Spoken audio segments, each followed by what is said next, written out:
Admiral Sterling Thorne had just spat on my father's old medal, calling him a stain on the Navy's seals, moments before signing the order that expelled me from the military for impersonating a hero.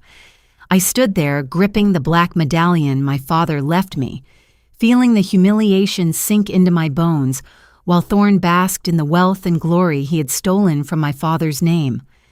1 month later, I found myself standing in the very last row of Buckingham Palace's grand ballroom, working as a low-level security guard nobody bothered to notice. But when the King of England walked past, his eyes suddenly locked onto the medallion wrapped around my wrist. The room fell silent. The king's face turned pale, and in a trembling voice that shattered every royal protocol before hundreds of cameras, he commanded, "Stop! Who gave you that? Do you realize the man who owned it is the only reason this crown still exists today?" The ballroom of the Arlington Veterans Hall glittered with gold light and polished glass, the kind of place designed to celebrate heroes. Banners of past operations hung from the walls, and every table was filled with officers, diplomats, and retired soldiers who had spent their lives protecting a country most people only thought about on holidays. Tonight was supposed to honor one mission, Operation Phantom. 30 years had passed since the night that operation ended in disaster, and yet the legend surrounding it had grown larger with every retelling. According to the official story, Admiral Sterling Thorne had led the surviving members of the team through impossible odds, escaping an ambush that wiped out nearly the entire unit. History called him the hero of Phantom, the man who brought the survivors home. That was the story everyone in the room believed, except for the man sitting beside me. My father, Elias Vance, looked smaller than the memories I carried of him. The illness had hollowed his shoulders and slowed the steady confidence that once defined the way he moved. Even sitting upright in the chair beside me required effort, but his eyes were still the same, quiet, observant, the eyes of a man who had seen too much to care about applause. "You didn't have to come," I said quietly, leaning closer so the guests around us wouldn't overhear. Elias shook his head slowly. "This mission buried too many good men," he murmured. "If someone is rewriting the story, I should at least be here to hear it." The master of ceremonies stepped onto the stage, and the room gradually settled into silence. "And now," the man announced proudly, "please welcome the hero of Operation Phantom, Admiral Sterling Thorne." The applause began immediately. Thorne entered the stage with the confident stride of a man who had spent decades standing in rooms exactly like this one.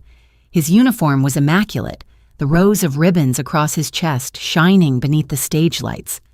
He smiled for the audience, for the cameras, for the reputation that had carried him through 30 years of promotions, interviews, and public praise. 30 years ago, Thorne began, his voice calm and practiced, a small team of Navy SEALs entered hostile territory with a mission that most believed impossible. The audience leaned forward. "We lost many brave men that night," he continued solemnly, "but sacrifice is the cost of protecting the world from chaos." The speech was flawless, every word carefully chosen, every pause perfectly timed, but then his eyes moved across the audience and stopped on my father. The change in his expression was almost invisible, but I saw it immediately. Recognition, followed by something colder. "Well," Thorne said slowly, tilting his head as if studying a strange object, "this is unexpected." The room turned to see who he was looking at.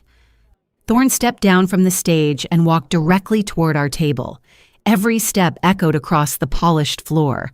When he reached us, he didn't even pretend to hide the contempt in his voice. "Elias Vance," he said.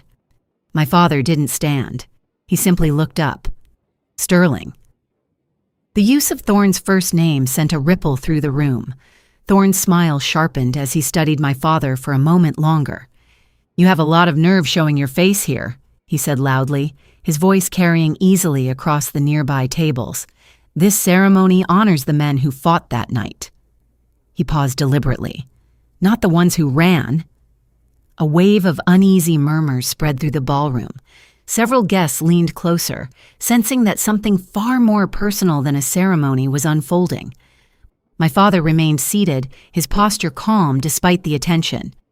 "History can be selective," Elias said quietly.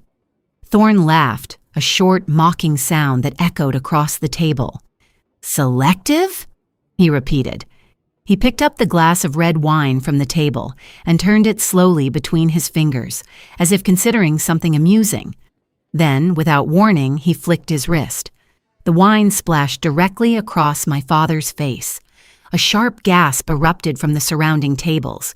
Dark red liquid ran down Elias's cheek and soaked into the collar of his jacket. For a moment, the entire ballroom froze, unable to believe what they had just seen. Thorne leaned closer, his voice dripping with contempt. "That's what cowards deserve," he said. Before I could react, he reached across the table and grabbed the black medallion lying beside my father's plate. He looked at it briefly, then he spat on it. "This," Thorne announced loudly, lifting the medal so everyone could see it, "belonged to the man who abandoned his team and left them to die." The humiliation burned through the room like fire. And that was the moment my father's breathing changed. His hand moved suddenly to his chest. "Dad!"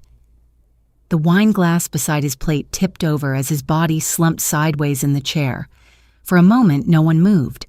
Then the room erupted into chaos. I dropped to my knees beside him, pressing my hand against his chest while shouting for medical help. But when I looked up, the only face I saw clearly was Sterling Thorne's. And he was smiling. As security rushed toward us, I realized something in that moment that would change the rest of my life.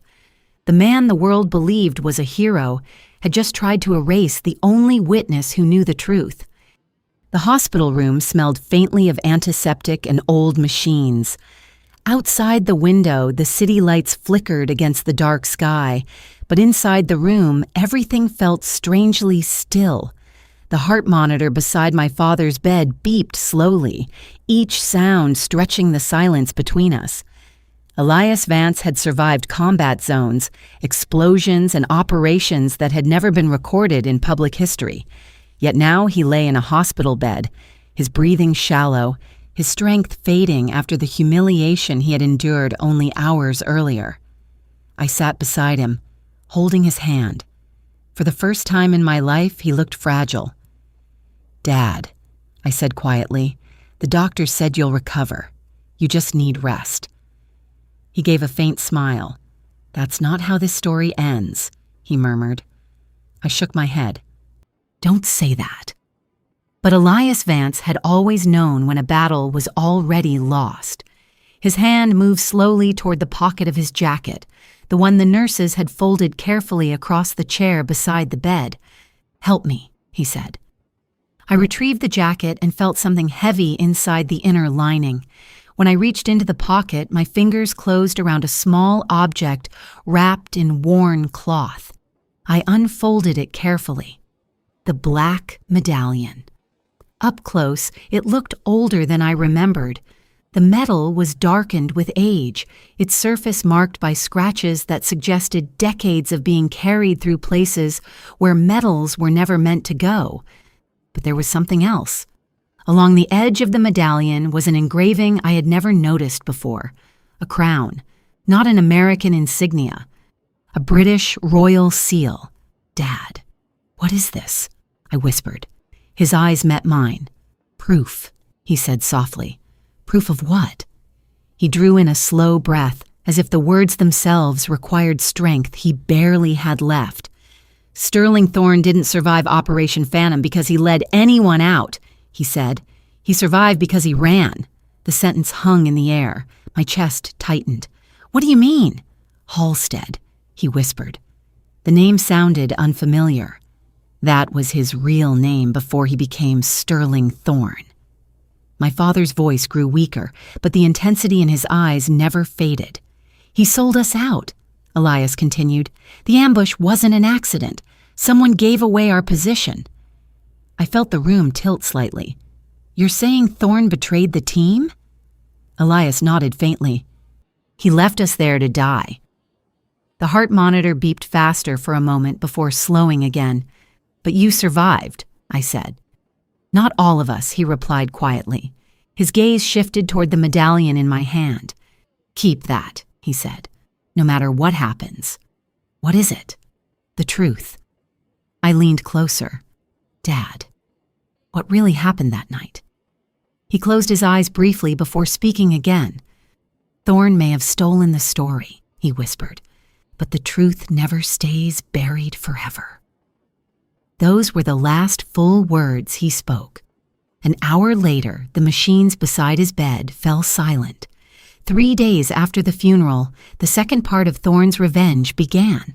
A formal investigation was opened against me. The accusations appeared suddenly, supported by documents that seemed carefully prepared long before my father collapsed at the gala.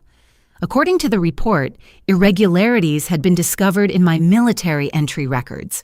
They claimed I had manipulated recruitment documents, that my qualifications had been falsified, that my presence in the SEAL program was the result of fraud. The investigation moved quickly, faster than any disciplinary case I had ever seen. Within 2 weeks, the decision was announced. My rank was revoked, my service record was erased, my name was removed from the program entirely. The official statement described me as a woman who had manipulated her way into one of the most elite military units in the world. In a single afternoon, I went from decorated operator to public disgrace. News outlets picked up the story immediately. The daughter of a disgraced soldier exposed as a fraud. Thorne gave a televised interview 2 days later. "I take no pleasure in seeing young soldiers make mistakes," he said calmly for the cameras, "but the integrity of our forces must be protected." I watched the interview in silence from the small apartment I had already been ordered to vacate. The black medallion rested in my hand. For the first time since my father's death, I understood what he meant. Sterling Thorne had spent 30 years burying the truth, and now he had buried me with it. London in winter has a way of making a person feel invisible. The sky rarely brightens fully, and the city moves beneath a constant layer of gray that seems to blur the edges of everything. For someone who has lost their name, their rank, and the story that once defined them, it can feel like the perfect place to disappear. That was why I came. The official records said my advance never existed inside the SEAL program. My reputation had collapsed overnight, and every door that once opened easily had closed just as quickly. The only thing I carried with me when I left the United States was a small duffel bag and the black medallion my father had placed in my hand. London didn't ask questions. It simply offered anonymity. I found work the way many former soldiers do when their careers end too suddenly. Security contracts, temporary assignments, jobs that required awareness and discipline, but rarely required anyone to know who you used to be. Most nights I worked private events or guarded diplomatic properties that rotated through short-term security companies. The pay was modest, but the work kept my mind moving, and movement was the only thing that prevented grief from settling too deeply. One night, that routine changed. I had been assigned to assist with perimeter security outside a small diplomatic reception in Westminster. The job was simple. Stand near the outer gate, monitor the street, and report anything unusual. It should have been an uneventful shift. But experience has a way of teaching you to notice details others ignore. About 20 minutes after the reception began, I saw 2 men across the street arguing near a parked van. At first, it looked like a minor disagreement, the kind of street noise London produces every evening. Then one of them reached inside the vehicle. The movement was wrong, too controlled, too deliberate. The years I spent operating beside other SEALs had sharpened instincts that rarely failed me. Something about the posture of the second man told me the argument was staged, a distraction. I stepped away from the gate and moved closer to the van. "Evening," I said casually. The first man turned too quickly. His hand was already reaching beneath his coat. That was all the confirmation I needed. Within seconds, the situation unraveled into something far less subtle than the staged argument they had intended. The second man tried to pull a small weapon from the van, but the distance between us had already closed. The movement felt automatic, years of training returning without effort. By the time local security arrived, both men were already on the ground and the weapon had been secured. The diplomatic staff inside the building never even realized how close they had come to a serious incident. Later that evening, one of the supervisors approached me. "You've done this before," he said quietly. I didn't answer. He studied me for a moment before continuing. "We have another assignment," he said. "Higher profile. Temporary position, but it requires someone who stays calm when things go wrong." "What kind of assignment?" He handed me a pass. The crest at the top was unmistakable. Buckingham Palace. "There's a NATO reception next week," he explained. "Heads of state, military officials, the usual political circus. You'll be working outer ballroom security." I turned the pass over slowly. The irony wasn't lost on me. A disgraced former SEAL working the edge of a royal reception. "What about background checks?" I asked. He shrugged. "We checked enough to know you stopped 2 armed men tonight." That was apparently enough. The evening of the event arrived faster than expected. The palace ballroom looked exactly the way history books describe it. Enormous chandeliers casting light across polished floors, diplomats and officers moving through conversations that carried the quiet weight of international alliances. I stood at the far end of the room with the other security staff, blending into the background the way trained operators always do. Most of the guests never looked twice at us. But one face in the crowd made my hands tighten. Admiral Sterling Thorne. He stood near the center of the room surrounded by cameras and officials, preparing to receive yet another award, this time from NATO itself. Even across the ballroom, his voice carried the same calm authority that had destroyed my career. The black medallion rested against my wrist beneath the sleeve of my uniform. For the first time since arriving in London, I wondered whether fate had brought me here for a reason. Because sometimes the past doesn't stay buried. Sometimes it waits for the exact moment when the truth can no longer be ignored. The ballroom inside Buckingham Palace shimmered with quiet grandeur. Crystal chandeliers hung above the polished floor, scattering soft light across rows of diplomats, generals, and political figures gathered for the NATO reception. Conversations moved politely through the room, the kind of controlled social noise that belongs to events where every word is measured and every gesture carries meaning. I stood near the outer column of the ballroom, positioned exactly where the security team had assigned me. From there, I could see nearly the entire hall without being noticed, which was precisely the role of someone in my position. Invisible. That was how the night had been going until the doors opened again. A quiet announcement moved through the room as the king entered. The shift in atmosphere was immediate. Conversations faded, cameras lifted, and every guest turned toward the entrance as His Majesty walked slowly across the marble floor with the calm, practiced composure of someone who had spent a lifetime moving through rooms like this. I lowered my eyes respectfully, as protocol required.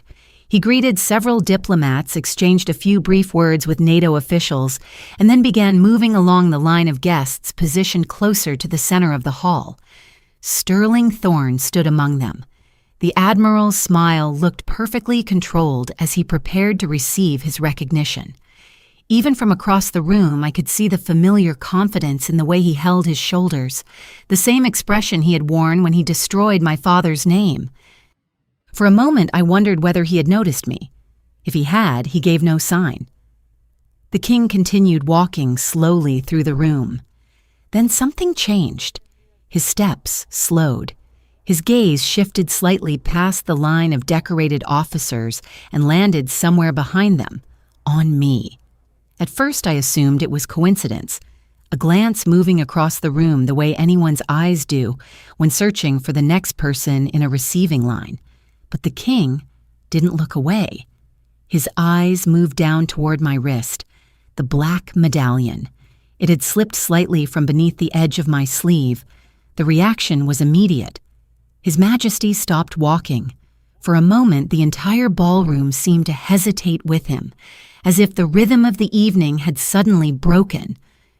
Conversations faded into silence, and even the cameras lowered slightly as people tried to understand why the king had paused. His expression changed, not into anger, into recognition. Slowly, he stepped away from the line of officials and walked toward me.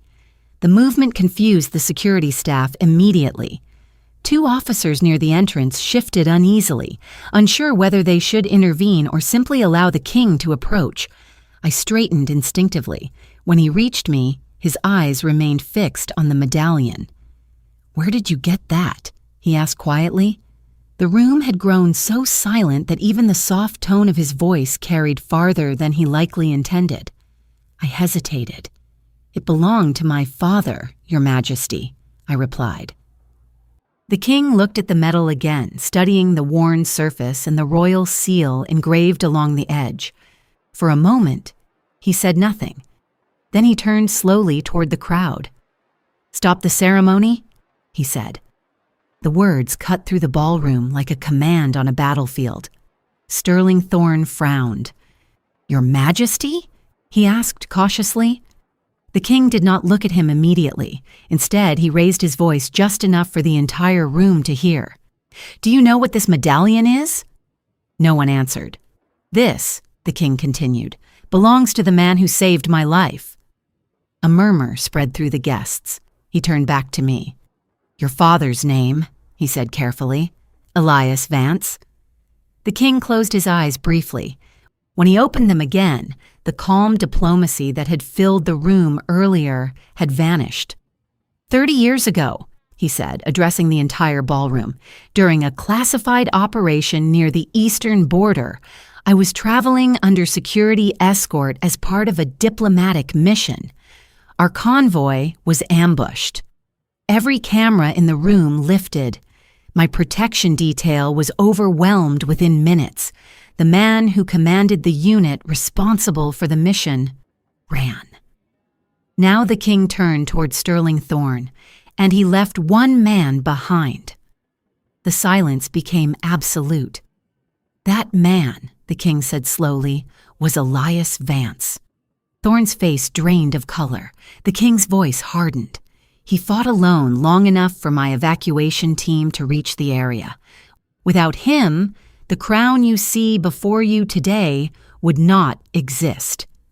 A palisade rushed forward with a sealed folder that had clearly been waiting nearby. The king opened it and placed the documents on the table before him. "These records were sealed under British royal authority for 30 years, he said. "Tonight, that classification ends." He looked directly at Sterling Thorn, "and the truth about Operation Phantom will finally be told." For several long seconds after the king finished speaking, the ballroom inside Buckingham Palace stood frozen in absolute silence. The chandeliers still shimmered above the marble floor, and hundreds of guests remained perfectly still, as if the entire room had suddenly forgotten how to breathe. Diplomats, journalists, and decorated officers stared at the scene unfolding in front of them, trying to understand how a legend that had lasted 30 years had just begun collapsing in less than a minute. Sterling Thorn was the first to break the silence. "This is absurd," he said sharply, forcing a smile that no longer convinced anyone in the room. "Your Majesty, with respect, those documents must be misinterpreted." The king did not respond immediately. Instead, he calmly lifted the sealed file and turned one of the pages outward so the cameras and witnesses could see it clearly. The photograph printed across the document showed a chaotic battlefield from decades earlier.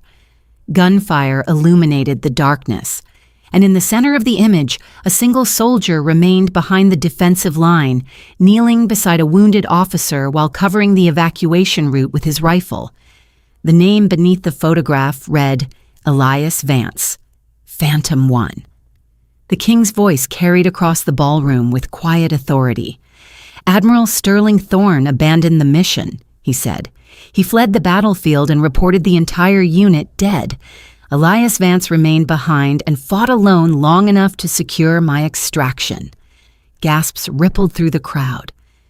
2 officers from the Royal Military Police stepped forward immediately from the edges of the hall.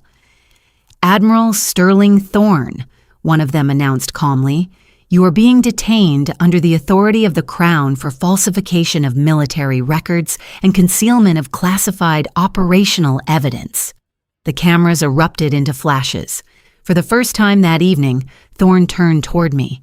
Recognition spread slowly across his face as his eyes dropped to the black medallion resting against my wrist. You? He whispered. His expression hardened. You're Vance's daughter.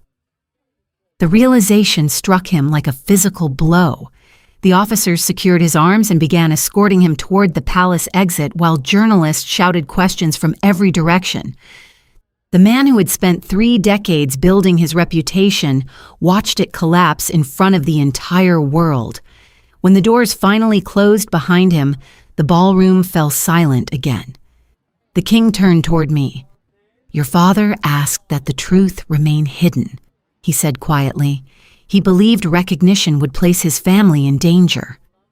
He paused for a moment, but honor should never be buried forever. A senior NATO officer stepped forward and handed the king another document. The king read it briefly before looking back at me. After reviewing the newly declassified records of Operation Phantom, he announced, the accusations against Lieutenant Maya Vance are hereby recognized as fraudulent. A murmur spread across the room. Effective immediately, the king continued. Her military record will be restored. For the first time since my father died, the weight I had carried in silence finally lifted. A palace aide stepped forward carrying a velvet case. Inside rested a medal bearing the royal crest, one of the highest honors the crown could bestow. The king lifted it carefully. For extraordinary courage and sacrifice in defense of the crown, he said, this honor is awarded to Elias Vance. He placed the medal in my hands, and accepted today by his daughter. For a moment, I stood there holding both medals, the black medallion my father carried through war, and the royal honor he never lived to receive. 2 pieces of metal, one carried through silence. One finally returned to the light. And in that moment, the truth my father died protecting finally belonged to the world again. My father once told me something I never forgot.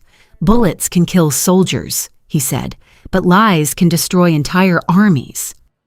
For 30 years, a lie buried the truth about Operation Phantom, but the truth survived, carried quietly by the people who refused to forget. If you believe honor matters more than rank, and that the stories of silent heroes deserve to be heard, consider subscribing True North and staying with us. Because somewhere out there are still countless warriors whose truth is waiting for the world to finally listen.